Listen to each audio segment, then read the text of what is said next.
Hey Pally, I'm Abby Black. Today is Monday, September 25th, and we have Moonlight Run, sports, and a birthday shout-out coming up on today's episode.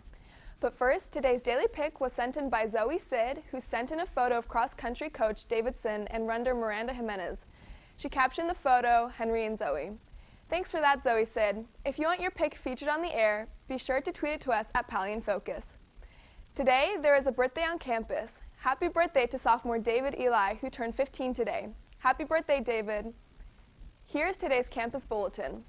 Just a quick reminder that today is the first day of enforced parking.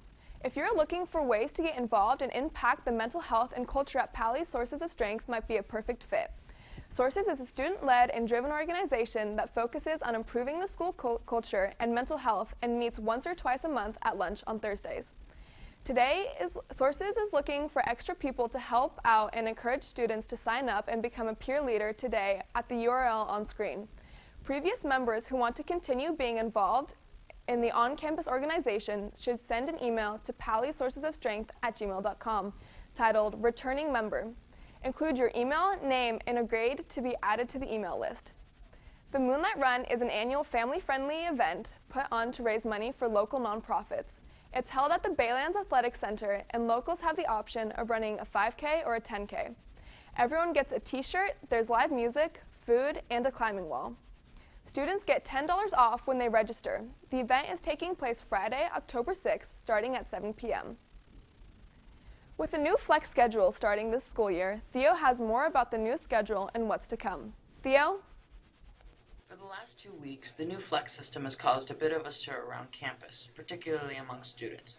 Students who used flex to see multiple teachers for help can now only stay with one teacher for the whole period. Because you had to sign up for one teacher and then you had to go around. I feel like last year's flex was way better because you could just go to any teacher you want, then sign at the end of the period. Some students, however, like the new flex system. I think they did a pretty good job. They took a lot of opinions from students, which was pretty helpful, but there's still a couple minor tweaks they could fix probably in the next couple of years. Some teachers like the new system because they have a better grasp on students who need the help in their classes. I'm really happy about the new system, especially with the upcoming app for the students' phones. The check-in process has been quick and painless for everyone. I've got a variety of students who aren't even in my classes, but are either working with their friends on things or asking advice from another teacher of the same class, which I think is a good improvement. Students and teachers had some ideas about how to improve upon the new flex system. I think that there should be a 5-minute passing period in flex so that you can go to 2 classrooms rather than having to stay in one place the whole time. Several of my students have expressed the fact that they feel that they need to go to their math teacher or they need to go to their science teacher or their history teacher because that is the class where they're farthest behind, they need the most help, whatever. And because they can only choose one, sometimes that means another class that they need support for, they're not getting as much of that support. So once they can travel, we should be able to help everyone with all the subjects they need. If you have any opinions on the new flex system or any ideas for improvements, please talk to Mr. Paulson in the Tower Building or email him at apaulson@pausd.org. For InFocus, I'm Theo LJ. Thanks for that, Theo. Now let's move on to the world of sports. McKenna is in the studio with all the latest. Hey Pally, I'm McKenna. On Friday, varsity football won their first game of the season.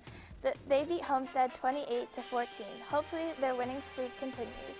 Right before varsity on Friday, JV football beat Homestead 21-0. Maybe their winning energy carried on to varsity, who knows. Unfortunately, the winning streak for Pally didn't transfer over to water polo. Freshman boys water polo lost to BCP 2-1, and varsity boys water polo lost to Willow Glen 9-7. Today, there's only one game. At 3:30, girls varsity golf has a match against Cupertino. Since today's a minimum day, hopefully they won't be missing any school to play. That's all for me. Back to you, Abby. That does it for us today. Remember, you can get the latest news from InFocus anytime, anywhere by checking us out at www.infocusnews.tv or find us at InFocus News on Instagram and Facebook and follow us at Pally InFocus on Twitter and Snapchat. Until next time, have a great day, Pally.